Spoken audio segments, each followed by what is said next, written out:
মুর্শিদাবাদে বলছে যখন রাস্তা তৈরি হয় 350 বছরের মন্দিরকে ভেঙে রাবিশ করে রাস্তায় ঢালা হয়েছে। কোথায় এটা? মুর্শিদাবাদ, লালবাগ।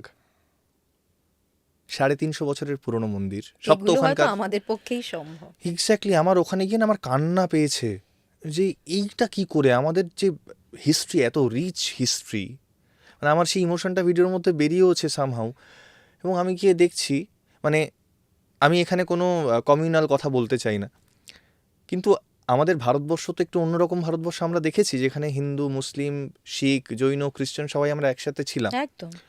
তো সেখানে গিয়ে দেখলাম যে ধর্মটা ম্যাটার করছে না, ম্যাটার করছে আমার জমি, এটা আমার জমির পার্ট, এখানে যদি মন্দির থাকে মন্দিরটা আমার, আমি যা ইচ্ছে তাই করতে পারি, সেটা বিট মুসলিম, বিট হিন্দু, বিট খ্রিস্টান। আমাদের ইতিহাস এইটা কেউ ভাবছে না। এবং মানে সেই প্রোটেকশনটা তো আমাদের নেই হয়তো সেন্ট্রাল বলো, স্টেট বলো, সবারই দেওয়ার কথা, নেই সেটা নেই। নেই নেই নেই।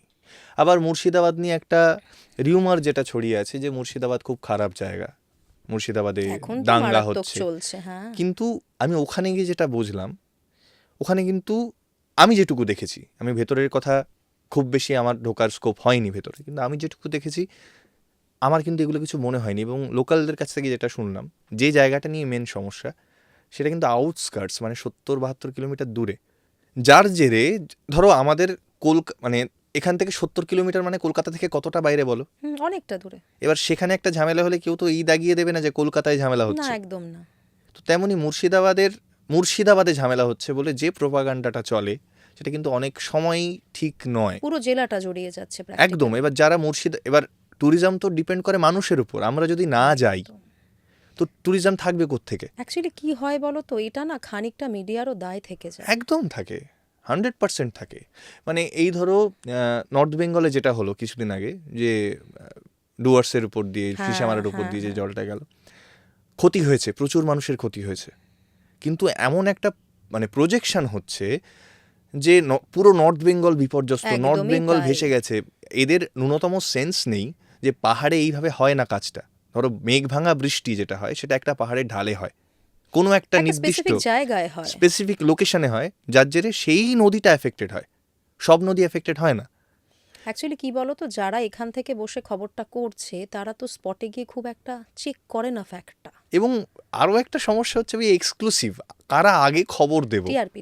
টিআরপির খেলা, কারা আগে খবর দেব, এই খবরটা আগে দিলে আমার, এবং দেখছে না যার জন্য একটা, ধরো দুজন যারা সারা বছর বা হয়তো 2-3 বছর পর প্ল্যান করেছে নর্থ বেঙ্গলে যাবে, তার কাছে প্রচুর কাজের চাপের মাঝখানে 7-8টা দিন বার করেছে 2 বছর পর, তারা হয়তো ডিসিশন নিচ্ছিল যাবে, এই সব দেখে তারা ভয়ে প্ল্যান ক্যান্সেল করে দিল। করছে। আমাকে অনেকে মেসেজ করেছে ওই সময়টায় যে যাওয়া যাবে কি এখন। আমি বললাম হ্যাঁ, এই সাইডটায় তো যাওয়াই যাবে, একটা একদম নির্দিষ্ট পোর্শনে একদম। প্রবলেম।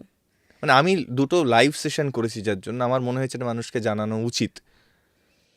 না না, সেটা তো বটে, এটা তো হচ্ছেই এবং দেখতেও পাচ্ছি।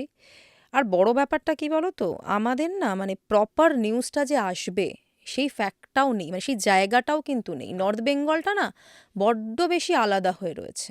এই পলিটিক্যাল প্রবলেমের মধ্যে পড়ে নর্থ বেঙ্গলে মানুষ ঘুরতে যায়, কিন্তু নর্থ বেঙ্গলের খবর তুমি খুব ভালোভাবে যে পাবে এখানে বসে তা নয়।